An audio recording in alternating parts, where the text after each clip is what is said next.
honest as accounts dating from the early 15th century. Oh, precisely what I thought. But surely this has great political significance.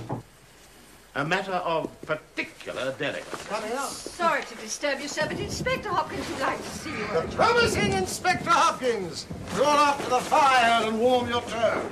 I hope you've no designs upon us on such a night as this, Inspector. This is my brother, Maycroft. Maybe you've not met before. I'm sure I would have remembered. May I shake your hand, sir? What? Yes, you must. Now, Mrs. Hudson knows a prescription containing hot water and a lemon. I'll bring some up for you, Inspector. It'll help keep out the chill. Thank you, Mrs. Hudson. Where is Dr. Watson? Oh, in his surgery. This dreadful weather has produced a queue into the street, I'm told. Well, they're wasting their time. Watson's only cure for any ailment is a Linus powder and a grated apple. Mr. Holmes, you know you only say that because you miss the doctor. Cigar? No, thank you. It must be something important to bring you out in such a gale. It is indeed. Did you see anything of the Yoxley case in the latest editions? I see nothing later than the 15th century today. We've been studying a 500-year-old palimpsest. Palimpsest? Enough of the 15th century! You bring us news of the 20th. Well, it's only a paragraph and all wrong at that, so you've not missed anything. I'm relieved to hear it, Inspector. It's down in Kent. 7 miles from Chatham and 3 from the railway line. Ah. I was wired for at 3:15, got to Chatham at 5, conducted my investigation, was back at Charing Cross by the last train, and straight to you by cab. Which means you're not quite certain of your case. It means I can make neither head nor tail of it. There's no motive, Mr. Holmes. Motive, Inspector? What motive? The man is dead, there's no denying that. But I can see no reason between heaven and earth why anyone should wish him harm.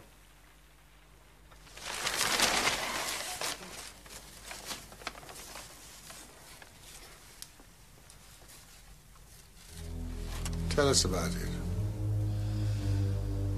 A few years ago, Yoxley Old Place was taken by an elderly man by the name of Professor Coram. He's an invalid, keeping his bed half the time, and the other half hobbling about the house on a stick or being pushed about the grounds by the gardener in a bath chair. Quite stupid, aren't you, Morgan? I just take it easy. Be very careful. Careful.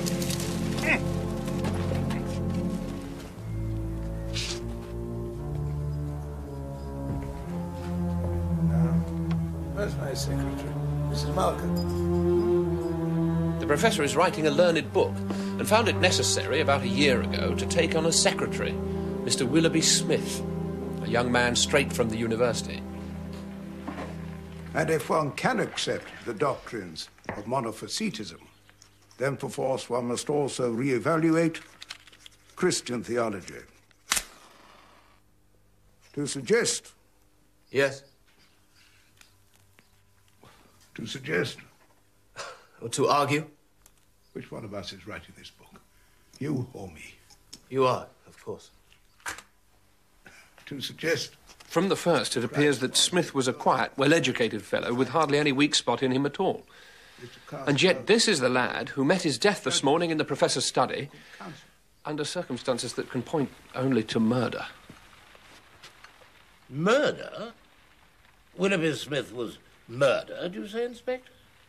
Do go on. Your hot lemon drink, Inspector. Thank you, Mrs. Hudson.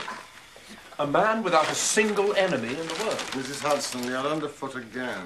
When you say hardly any weak spot, what exactly do you mean? We all have vices of some kind or another. Willoughby Smith has nothing against him, either as a boy at Uppingham or later as a young man at Cambridge. Although I gather he was fond of a drink or two. Well, nothing wrong in that.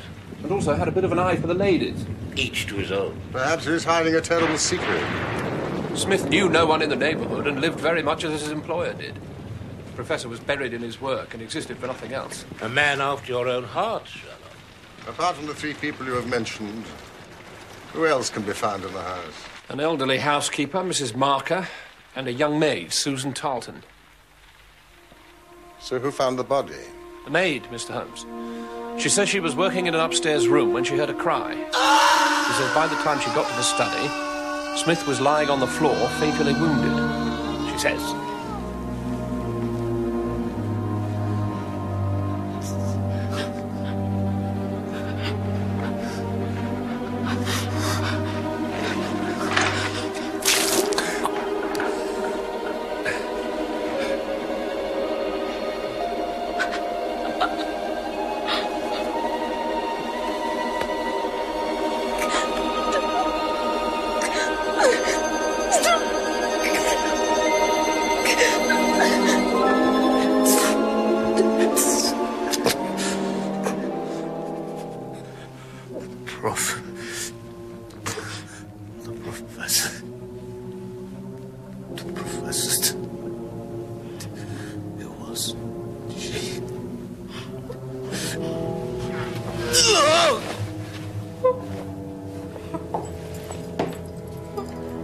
The maid is prepared to swear that those were his exact words. Professor, it was she. I've drawn up a rough plan that should give you a general idea of the position of the professor's study, Please. and also the various points of the case which seem to me to be essential. As you can see, there are two corridors which lead from the study. One goes directly to a door at the back of the house, and the other straight to the professor's ground floor bedroom. Two corridors at a 90-degree angle, joined at one end, outside the study. Now, assuming the assassin entered the house, how did he get in? Undoubtedly by the garden path and the back door, which gives direct access via the corridor to the study. Exactly. And he must have made his escape along the same line. For of the two other exits from the study, one was blocked by the maid as she ran downstairs, and the other goes straight to the professor's bedroom. Could not the assassin have made his escape from the study window? Locked, sir, from within. I see. It was an excellent opportunity to put your theories into practice. I directed my attention at once to the garden path, which was saturated with recent rain. No footmarks were to be found on the path, but there could be no question that someone had passed along the grass border which lines it, and that he'd done so in order to avoid leaving a track. You found footmarks there? Not exactly, but the grass was trodden down, and it could only have been the murderer, since neither the gardener nor anyone else had been in the area that morning, and the rain had only begun during the night. Bravo, Inspector. I knew you'd appreciate my reasoning, Mr. Holmes. These tracks in the grass. Were they coming or going? It was impossible to say. There was never any outline. Pouring rain and blowing a hurricane ever since. They'll be harder to read now than the parrot says.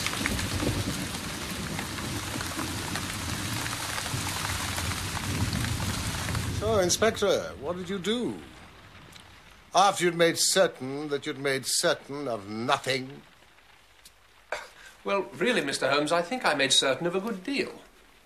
Somebody had entered the house cautiously from without, and then there are the dying man's own words.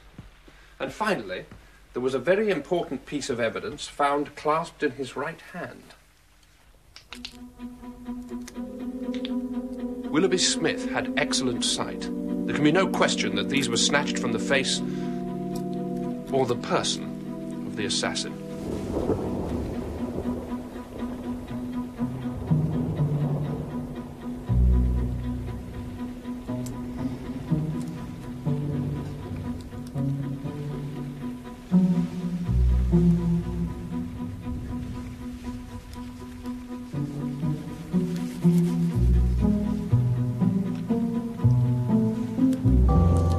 The person you seek is a woman. Mycroft? That can be inferred from their delicacy, and also, of course, from the last words of the dying man. They're handsomely mounted in solid gold, and of unusual strength. She must have appalling eyesight. A lady whose vision has been so extremely contracted for any great length of time would surely bear the physical characteristics of such vision. Puckered forehead, peering expression, round in shoulders. They've also recently been repaired. Of course, I'd intended to go the round of the London opticians. There's a train from Charing Cross to Chatham at 6 o'clock in the morning, Mr. Holmes. Then I shall take it. Have you anything more to tell us about the case, Inspector? I think you know as much as I do. Perhaps more. Perhaps.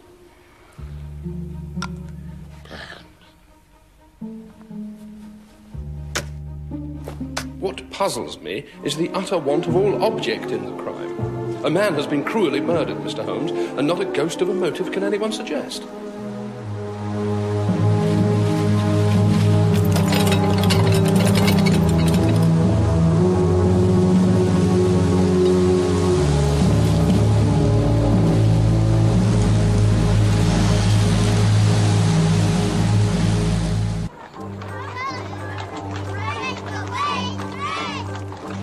Their local police. Mortimer the gardener, an innocent. As soon as it became clear that it was a matter for Scotland Yard, the chief constable sent for me.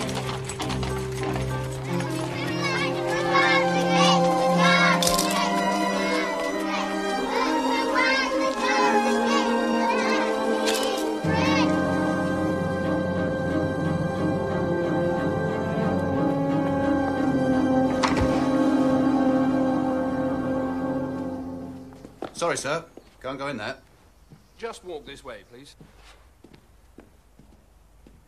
It's all right, Constable. These gentlemen are with me. Ah! Apart from this lethal paper knife and the pens-ne, has anything been rearranged or removed in this room since yesterday morning? No, Mr. Holmes. Everything is exactly as it was. And the body? The body fell here. The wound was in the right side of the neck, from behind, forwards. Excellent, Inspector. And this bureau? The professor assures me that nothing is missing. I'm satisfied that no robbery has taken place. Why did you not tell me about this scratch, Hopkins? Well, I'd noticed it, of course, but you'll always find scratches round a keyhole. It looks recent. Very recent. There's the varnish, too, like earth on either side of a furrow. Is it significant? That's Father's magnifying glass. Yes. He gave it to you? How ironic. Excuse me. Who was the last person to enter this room before Willoughby Smith and his murderer? I was. Mrs. Marker? The housekeeper. Yes.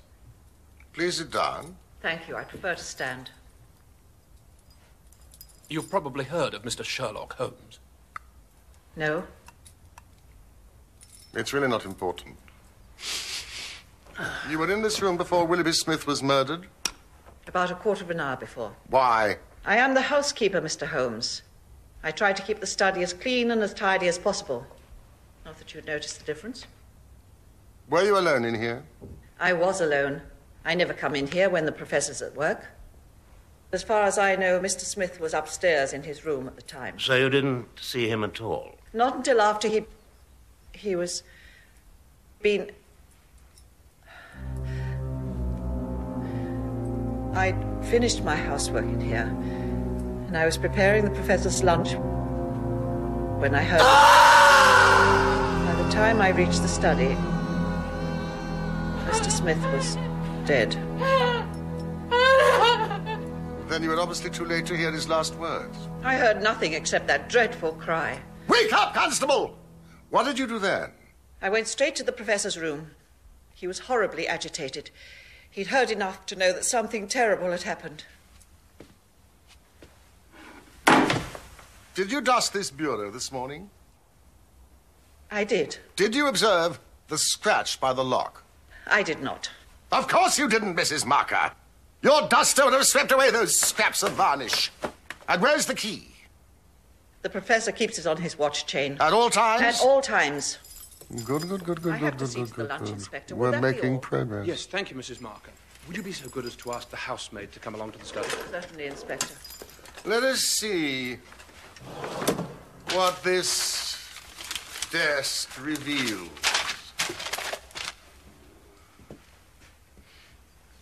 Mycroft, this is interesting. What is it? An entry for today in Willoughby Smith's handwriting. Abbey, 7:30? How curious. I think I can answer that one for you, sir. Professor Coram is writing a book about early Christian heretics, and there are a number of abbey ruins within reasonable travelling distance of the house. But Abbey, 7:30?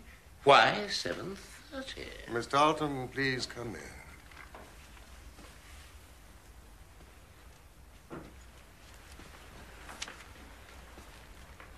Please sit down. Mr. Holmes is a detective from London. Would you tell him everything you saw and heard yesterday morning?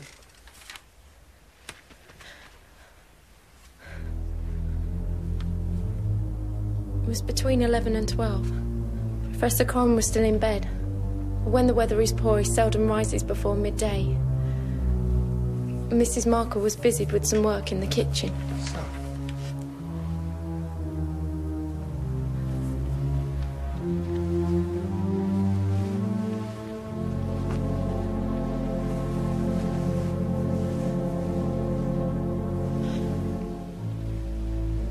Now you can look at me. So where were you? I was hanging some curtains in one of the bedrooms upstairs. Mr. Smith had been in his own room. At that moment, I heard him walk along the passage and descend to the study. How can you be sure that it was Willoughby Smith? Because he had a familiar tread, sir.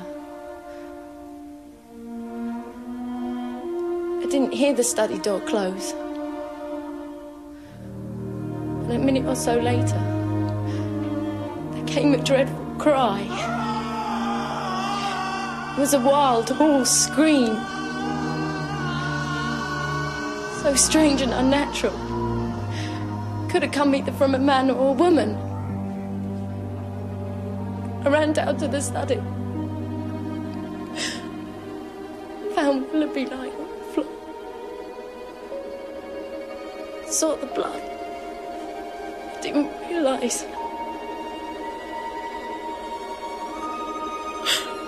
He must be dead.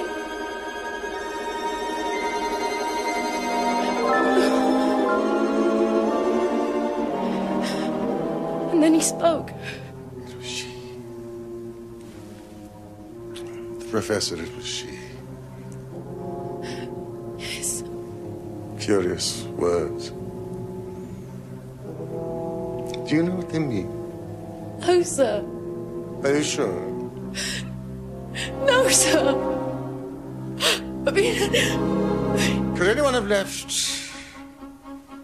by the rear exit after the time you'd heard the scream? Even before I got down the stairs, I'd have seen them in the passage. And the back door never opened before I would have heard it. Thank you, Miss Dalton. Mycroft, Inspector. Perhaps he was the victim of a lover's quarrel. How very tiresome for the man. It's nearly midday. Will the professor still be in his room? Yes, he hasn't left it since yesterday morning. Then you must introduce me. What is it, Mr. Holmes? Both corridors are lined with coconut matting. You've noticed. Thank you, sir. What of it? It seems to me to be suggestive. Indeed.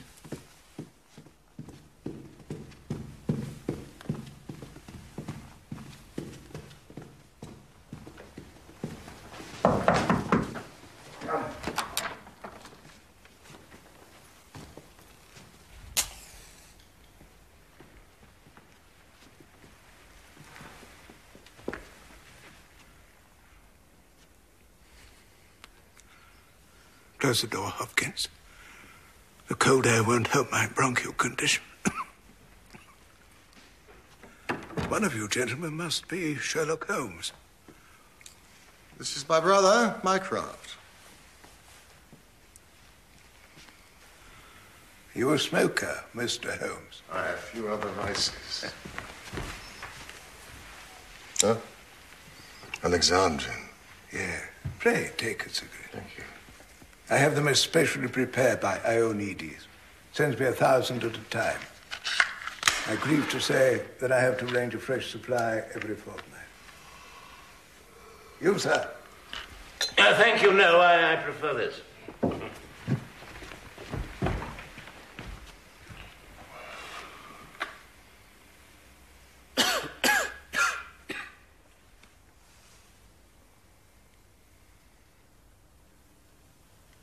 Tobacco and my work. That's all that is left to me. Tobacco and my work. Now, only tobacco. Who could have foreseen such a terrible catastrophe? I assure you, Mr. Holmes, that after, just a few months' training he was an admirable assistant. What do you think of the matter? I've not yet made up my mind.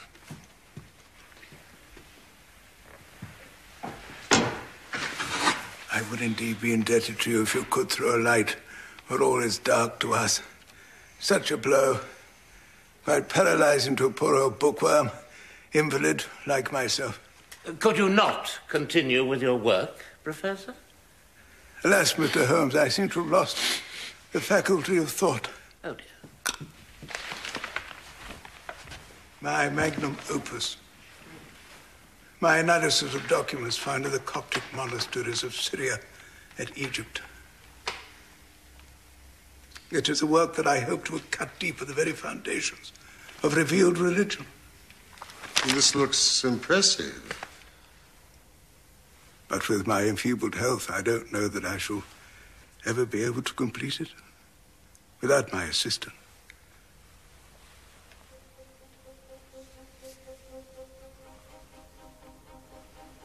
I don't want to trouble you with a lengthy examination. Simply to ask you what Willoughby Smith meant by his last words. That, Professor, it was she. Susan. A country girl, Mr. Holmes. You must be aware of the incredible stupidity of that class. I fancy the poor fellow murmured some incoherent words and she twisted them into a meaningless message.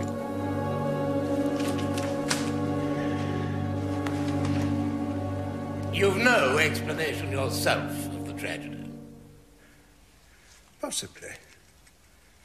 I breathe this only among ourselves. Possibly suicide. Suicide?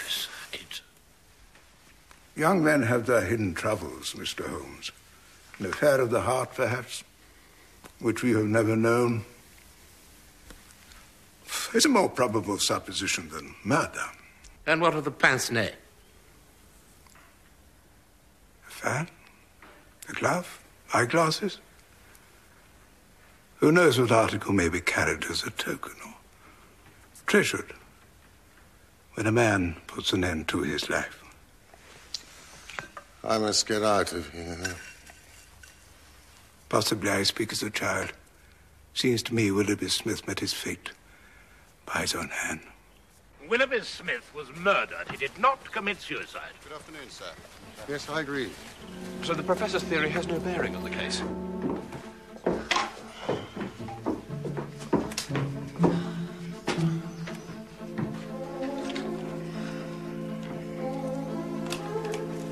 Would you be good enough to arrange carriage and escort for me as far as the railway station?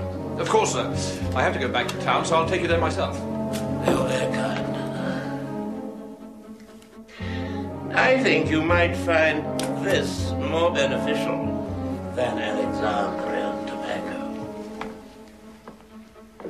Remember what Papa used to tell us when we were young? Eliminate the impossible, and whatever remains, however improbable, must be the truth. I forget his exact words, but those are near enough. See you in London. Ionides.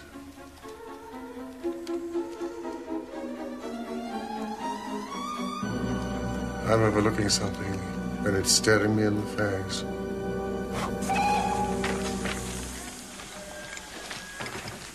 Oh, thank you, my dear. Bad news, I'm afraid, sir. There isn't another train for Charing Cross until late this evening.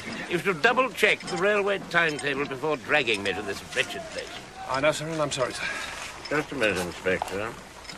London can wait. I think we should postpone our trip for a little while to attend a political meeting. We hear of reform after reform. Shouldn't encourage these women, Mr. Holmes. They're troublemakers, no better than criminals. Organizer, Miss Abigail Crosby. Meeting. Shush! We're held in the church hall at 7:30. Think back, Inspector. Willoughby Smith's diaries. Abbey, 7:30. Do you mind? Thank you, gentlemen, for your sensitivity. We hear of reform after reform, and yet still nothing is done to improve the position of women in society. The fate of our country is still being decided by men alone, and yet women, who are subjected daily and equally to the laws of the land, are not permitted to vote.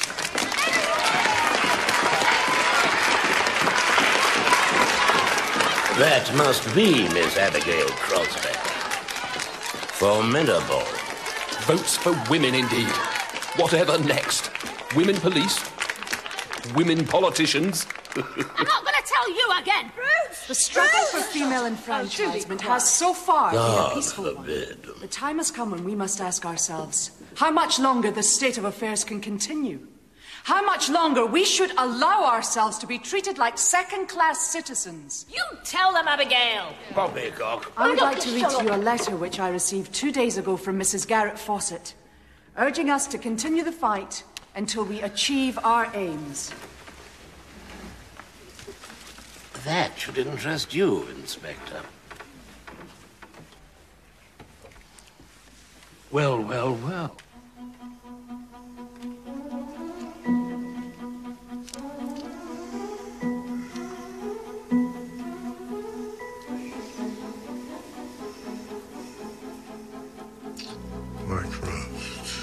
On every side, those in a position to help are stricken by deafness. We're told that the country has more important things to worry about than votes for women. But tell me, what can be more important than the rights of half of the population? Was the late Queen not also a woman?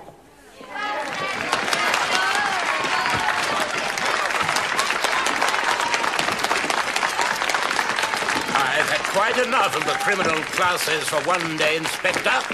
Where's that carriage you promised me?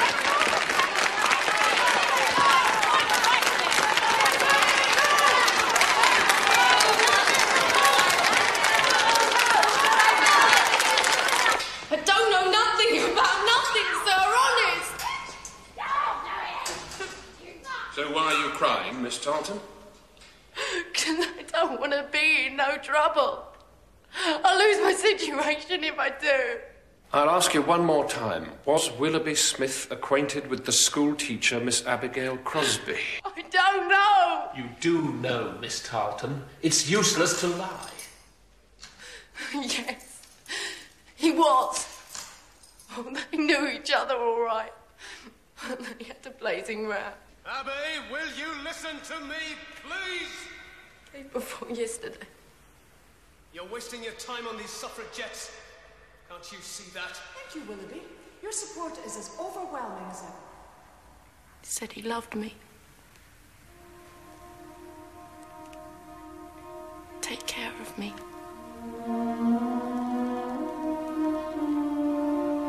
And I believed him. Don't you touch me. Abby?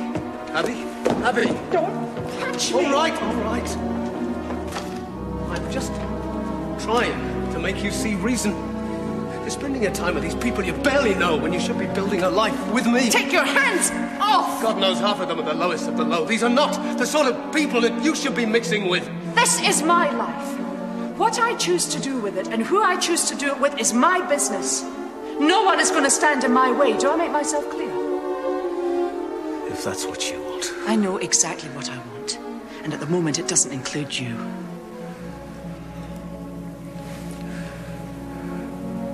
And that's what emancipation does for a woman, is it?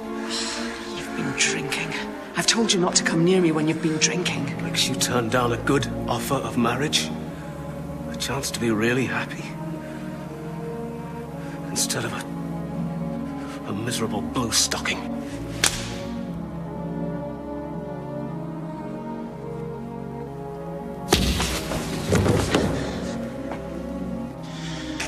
You'd better leave. It's empty. I think you might find this more beneficial than Alexandrian tobacco.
Nothing wrong with her side. Miss Abigail Crosby. Miss Crosby? Mr. Sherlock Holmes. The Inspector has no doubt explained the state of things to you. Then you know the seriousness of your position. Do you have anything to say in your defense? Only that I am innocent of the crime of which I am accused. But you did know the deceased. Is that also a crime? We were close friends. Until... Until... I meant more to him than he did to me. I realize that now. But for all the world, I would not have wished him any harm.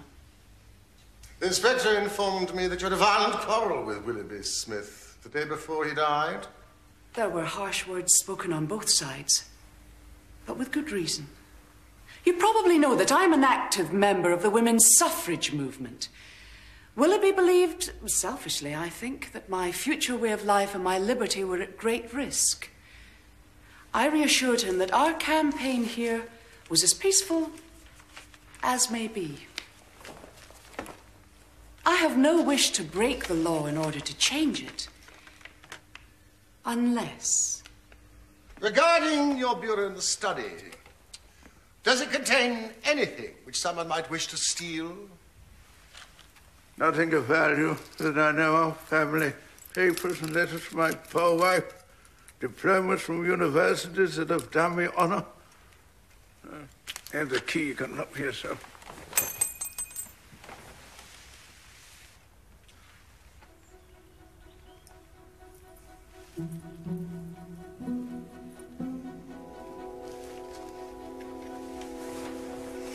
Snuff.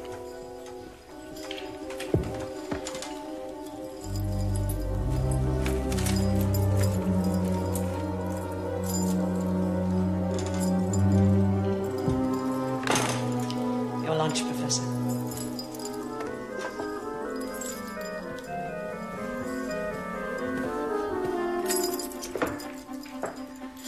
Not hungry, Mr. Holmes? Those cigarettes don't help your appetite.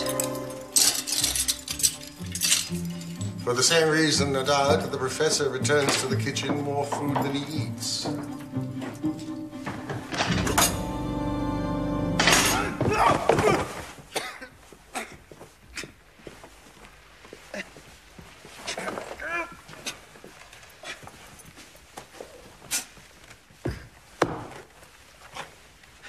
Am I to assume there have been further developments, Inspector? So I'm told, Professor. I fail to see, Mr. Holmes, how I can be of any further assistance to you. I forged and tested every link of my chain, Professor Coram, and I am sure that it is sound. What on earth is he talking about? 2 days ago, a woman entered your study. She came with express intention of taking certain papers which were held in your bureau. She had a key of her own.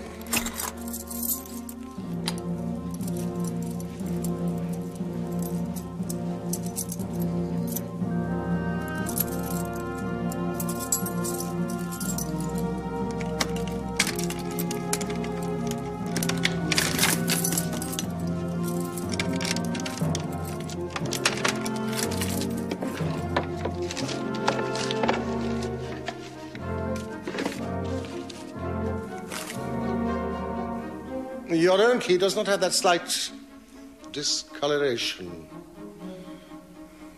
which the scratch made upon the varnish would have produced. She came, as far as my evidence will tell me, without your knowledge, to rob you.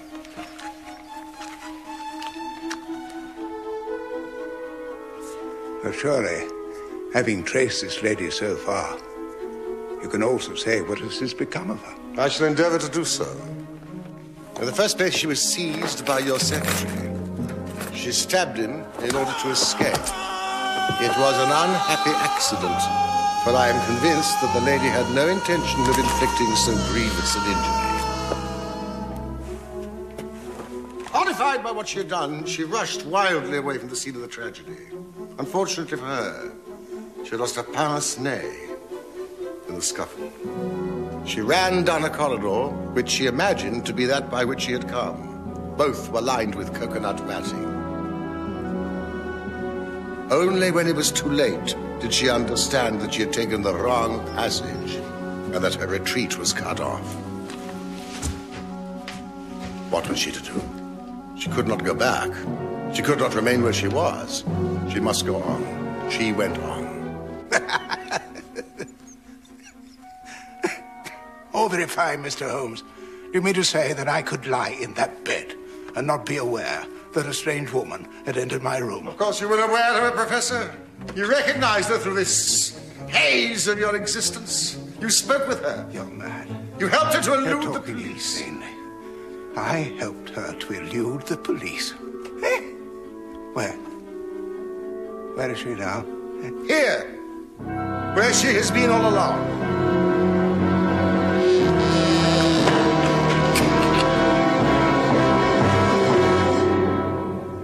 You are right. You are right. Well, I'll be damned. I am here.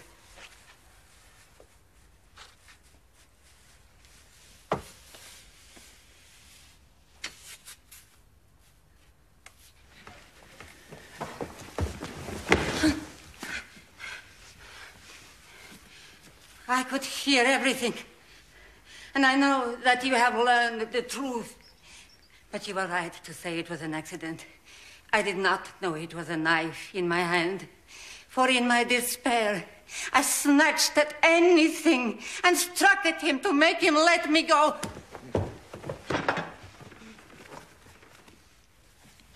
I have only a little time here, and I would have that you know the whole truth.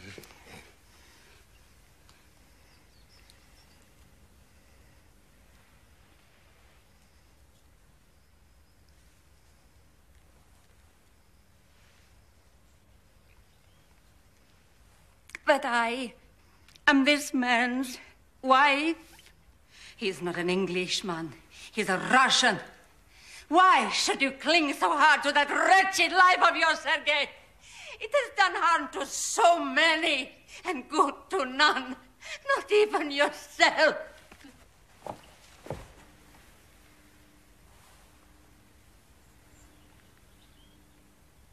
You were 50, and I, a young girl, when we married in St. Petersburg. I loved you so much.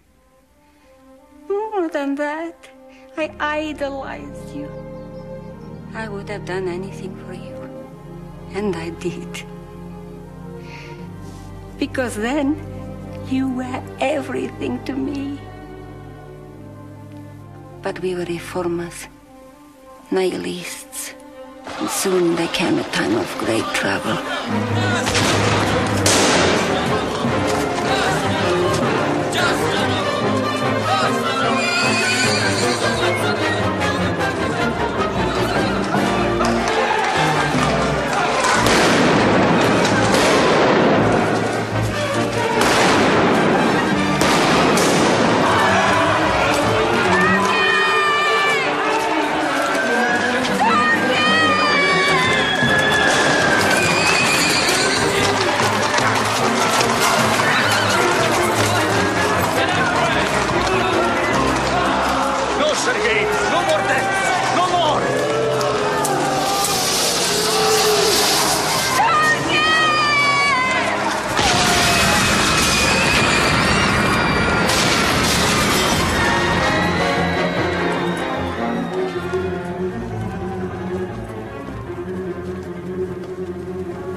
Forget your husband.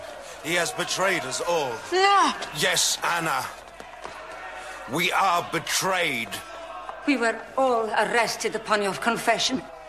Some of us went to the gallows, and some of us to Siberia.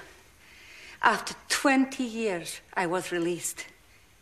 You came to England with your blood money and lived in quiet ever since, knowing well that if the Brotherhood ever found out where you were, not a week would pass before justice would be done.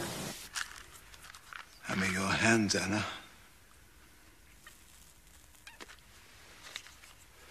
You were always good to me. My brother, Alexei, was noble, unselfish. He hated violence and wrote many letters trying to dissuade us from such a course. These letters would have proved his innocence, but you stole them from me and hid them. So Alexei was sent to Siberia, where he is even now.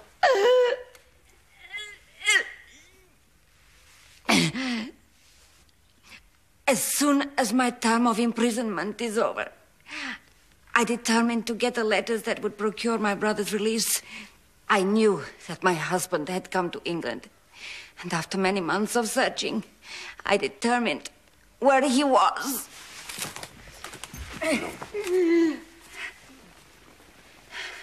So at last, I determined to get the letters for myself. I had just removed them from the bureau when the young man seized me. The same young man I had met earlier that morning. I'd asked him if Professor Coram lived, not knowing that he worked for him. And he must have told the professor about you. The professor, it was she. When he had fallen, I ran blindly to the wrong door and found myself in his room.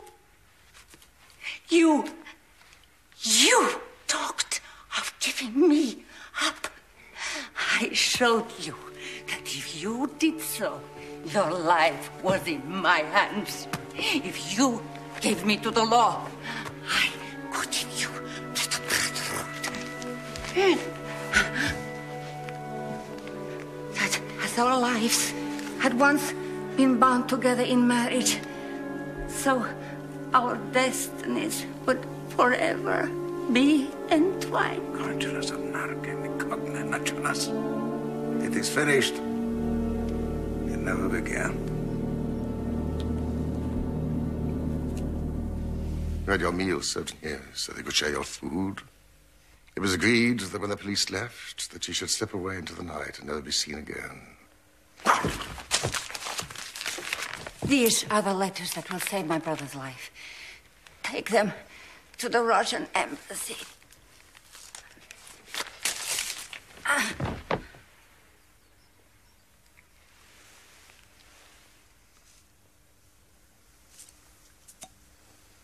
Poison.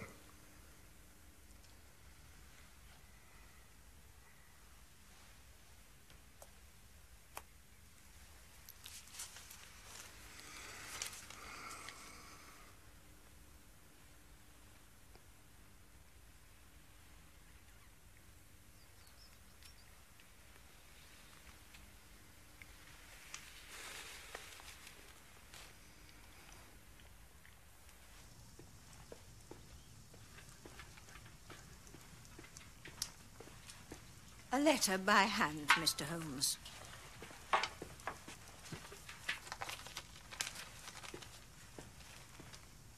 Thank you, Mrs. Hudson. Sleep well. It was clear to me, from the strength of the spectacles, that the wearer must have been almost blind without them, and I therefore considered the hypothesis that she'd remained within the house. You might say it was elementary. Oh, by the way, don't mention the snuff to Watson. Tell him you dropped cigarette ash or something. Leave me out of it. But why on earth did the wretched woman feel compelled to take her own life? She'd achieved her purpose. Past hope and in despair. And the death of love. Of course. Professor, be sure your sin will find you out.